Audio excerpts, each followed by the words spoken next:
دیکھیے جو صلوات ہم پڑھتے ہیں اس کا کتنا ثواب، یہ ہر مشکل کا حل ہے، ہر مشکل کا حل ہے، مگر ہم صلوات کا ظاہر جانتے ہیں، باطن نہیں جانتے۔ اگر ہم صلوات کا باطن جان لیں تو یہ سب سے بڑی مشکل کشا ہے۔ صلوات پر محمد و آل محمد، صلوات پر محمد۔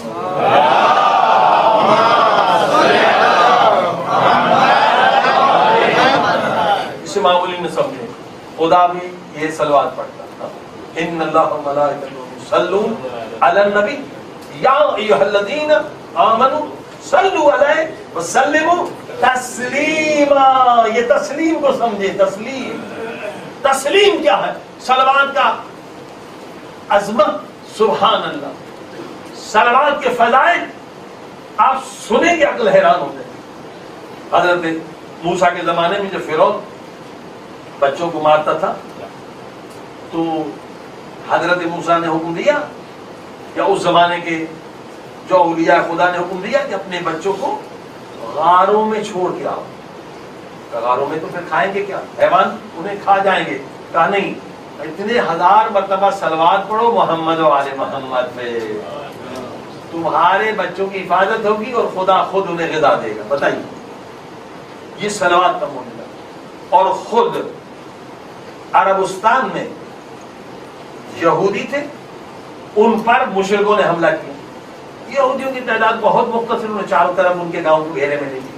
تو ان کے علماء نے کہا ہم مقابلہ نہیں کر سکتے، یہ ہم سے 10 گنا زیادہ ہے، ہم مارے جائیں گے۔ مگر تورات و انجیل میں ہے کہ اگر دشمن پہ فتح حاصل کرنا ہے تو اتنی 1000 مرتبہ، اتنے لاکھ مرتبہ، اتنے مرتبہ صلوات پڑھو۔ انہوں نے صلوات پڑھی، ایسا طوفان آیا، ایسی بارش آئی کہ وہ سارے تباہ ہو گئے اور ان کو نجات مل گئی۔ یہ سارے واقعات صلوات، 1 لاکھ 1.25 لاکھ مرتبہ صلوات۔ خود امام خمینی کا واقعہ ہے کہ ان کی بہو تھی، ان کو کوئی بیماری تھی، ڈاکٹر نے کہا بھی آپریشن ہوگا۔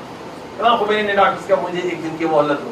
سارے لوگوں کو جمع کیا کہ 1.25 لاکھ مرتبہ صلوات پڑھو، 1.25 لاکھ مرتبہ صلوات پڑھے۔ جا کے چیک کیا تو وہ بیماری ختم ہو چکی، صلوات پڑھی محمد و آل محمد۔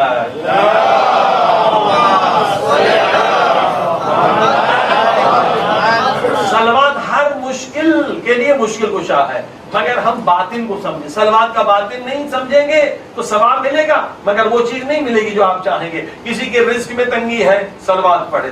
کسی کو بیماری ہے، صلوات پڑھے۔ کسی کو علم چاہیے، صلوات پڑھے۔ کسی کو قرض ادا کرنا ہے، صلوات پڑھے۔ کسی کو اولاد نہیں ہوتی، صلوات پڑھے۔ ہر مشکل کا حل اس صلوات میں ہے، مگر کس طرح سے؟ پیارے پاک نبی کو 1000 مرتبہ صلوات پڑھ کے ہدیہ دیں، مولا علی کو 1000 مرتبہ صلوات پڑھ کے ہدیہ کریں، اسی طرح سے 14 معصومین کو 14000 مرتبہ صلوات کا ہدیہ دیں، مگر صلوات کے باطن کو سمجھے۔ صلوات کا باطن کیا ہے؟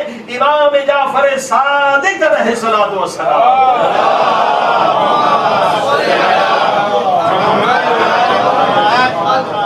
فرماتے ہیں صلوات کا باطن کیا ہے؟ تسلیم، سبمیشن، کہ 4 معصومین کے سامنے 100% تسلیم ہو جاؤ، سبمیشن کرو، ان کا ہر حکم مانو، ان کی مرضی پہ اپنی مرضی کو قربان کر دو، تو تمہیں صلوات ہر مشکل سے نجات دلائے گی۔ صلوات پڑھی محمد۔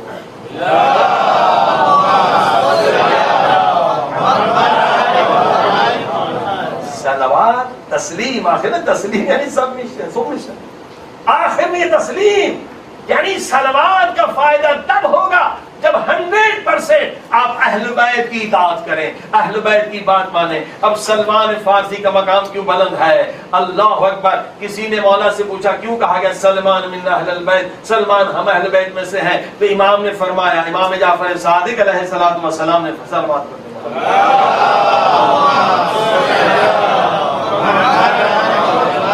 کہ سلمان کی کوئی اپنی مرضی نہیں ہوتی تھی، سلمان کی اپنی چاہت نہیں ہوتی تھی، سلمان کی کوئی اپنی خواہش نہیں ہوتی تھی، سلمان وہی چاہتے تھے جو علی چاہتے تھے، سلمان کی وہی مرضی ہوتی تھی جو مولا علی کی مرضی ہوتی تھی۔ اللہ اکبر۔